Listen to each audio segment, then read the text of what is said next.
Tell me a little more about your experience at the Battle of the Bulge. You were stationed up in We're in Sarrebourg, France. Sarrebourg, France. Yes. And the Battle of the Bulge started just a couple of days after you got there, from the looks of the dates. Few, yeah. Well, we used to work 12 hours on, 12 hours off. Okay. You know, and I left my shift at 12 hours, and I went to bed or whatever, and I come out the next morning. I walked up to the hospital, which was close by, and good God, I couldn't believe the number of patients that we had. They just lined them up in the hallways. Pre-op was loaded, post-op was loaded, the operating room was loaded. Everybody was just working like dogs. And of course, I got to do my job, and while I was doing my job, I remember this one doctor was amputating a leg. He calls me over. He said, "Come over." He says, "Hold that leg while I cut that leg." Oh God, an awful feeling, but what are you going to do? Somebody's got to do it. But the other bad thing that always stays in my mind was that fella that I said that was shot in the neck, and he was going to be treated at the first aid station up front, and he was on a litter. And while he was there, an 88 come over and blew his litter in half, and they brought him into our hospital, and he came in with a litter and a half. Well, of course, right away they put him on the operating table, and when they were through with him, he was only a torso, no arms, no legs. I said, "Well, gee, wouldn't it be better if he passed away? What's he going to do in life? Yeah. What's he going to go back to?" It was awful. Did he survive? As far as I know, he didn't die in our hospital. If he died somewhere else, I don't know. But he left our hospital. Yes. Any other experiences? How long did that overload last?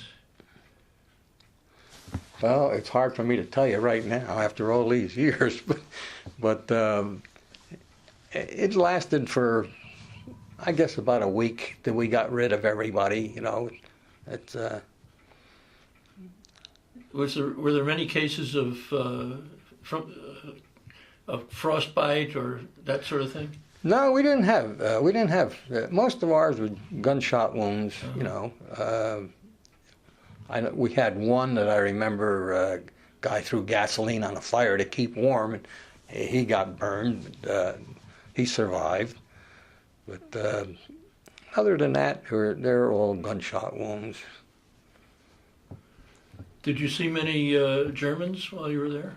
We had a lot in our hospital. They all got the same treatment as our boys did. I mean, they got very, very good treatment.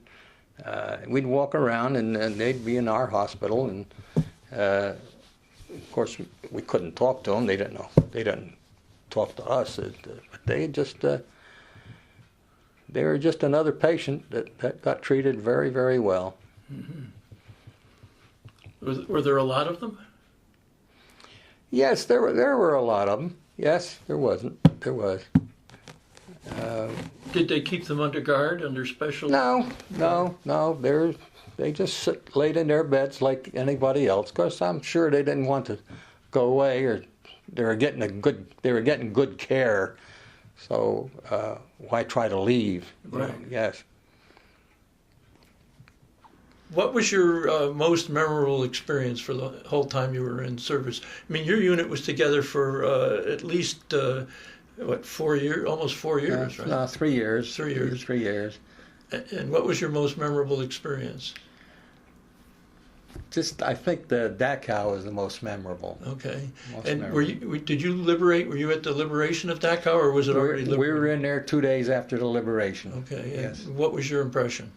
Oh God, it's you can't put into words. I think I know when we first got there, we come into main building, and we were told to what building we were going to go into and stow our gear, and we did that. And when we come out, my buddy and I started walking down the road, and we saw some dead soldiers laying there, German soldiers, of course. And somebody was walking back, and they said, "Don't forget to stop in that house down the road, and it's near the crematory." So we did stop. The windows were open, they were casement windows, and we looked inside, and we couldn't believe what we were seeing.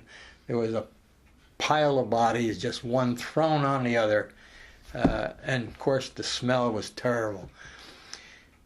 And we left that building and we went to the crematorium, and there was 6 furnaces there. One of them was still burning. Later on, when we talked to some of the inmates that had to work in that environment, he says that they would pick those bodies up with ice tongs. I don't know if you know what an ice tong is. They would pick them up with an ice tong, head to toe, 3 on a rack, wheel them in, burn them. But they said after 6 months, they were burned. They were executed, so they couldn't tell what they did in camp. So when we left the crematorium, we walked up along the road, the electrified fence, the moat, and we come up to the main gate. You probably saw that main gate when you got there, and it said Arbeit macht free, which was a joke, of course. And there were... what does that translate into, Arbeit macht free? Work makes you free. Okay. So we got up to that fence, and there were 3 German soldiers. They were stripped of their garments to their waist, and guarding them was an American soldier and a Polish soldier. They were both armed. The American soldier had lost a brother in the war. So they had these fellas with their hands on the fence, and they would pour some water from their neck down, and it was a cold day in April or May, and if they moved, and this is a form of torture, Yeah. But it didn't last long because the GI took all 3 of them into a concrete guardhouse and shot them all. And just about that time, a general started walking down the road with his staff, and he asked what was going on. Well, he was told, and it didn't bother him at all. He just kept right on walking. And after viewing everything that we had to view, of course, we saw all these inmates in these striped pajamas, what they wore. And of course, they were huddled around fires, and they were absolutely starved. So we had to set up a guard for all our equipment, our kitchen supplies, because they're going to try to get some food.